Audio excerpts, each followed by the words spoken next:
এখানে দিন রাত এক করে মা দুর্গাকে জীবন্ত করে তুলছেন ব্যস্ত শিল্পীরা।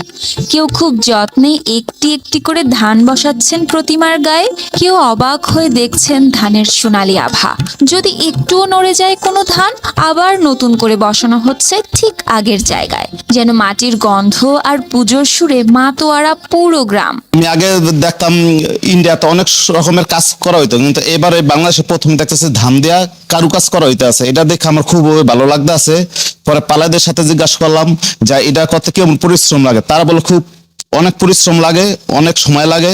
আর আমি বললাম যে এটা দর্শকের দেখে তো খুব আনন্দ উপভোগ করো। শরীয়তপুরের ঘোষপাড়া দুর্গা মন্দিরে দেখা যায় এমন দৃশ্য, যেখানে মাটি বা রঙের তুলিতে নয়, ঠিক যেন শস্য ক্ষেতের মাঝে জেগে উঠেছেন দেবী। মনে হয় ইন্ডিয়ার ভিতরে হয়। আমরা এই ভোজেশ্বর, শরীয়তপুর ভোজেশ্বর আমরা আর কি এটা নতুন করে করছি। আমরা আশা করি আমরা এই মসুরা ঘোষপাড়া এবার ফার্স্ট হবে। এই প্রতিমার পেছনের কারিগর খুলনার পাইকগাছার রাজীব সর্দার। 25 বছর ধরে প্রতিমা গড়ছেন তিনি, তবে এভাবে ধান দিয়ে কাজ তার এবারই প্রথম।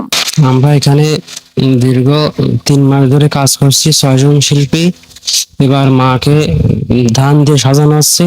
যদিও এখনো কাজ শেষ হয়নি পুরোপুরি, তবুও মাকে দেখতে মন্দিরে ভিড় করছেন আশপাশের মানুষজন। দিন কাজ চলতেছে, তারা সারাদিন কাজ করতেছে, আর 10-12 দিন বাকি আছে, তাদের কাজ তারা চালা দিতেছে।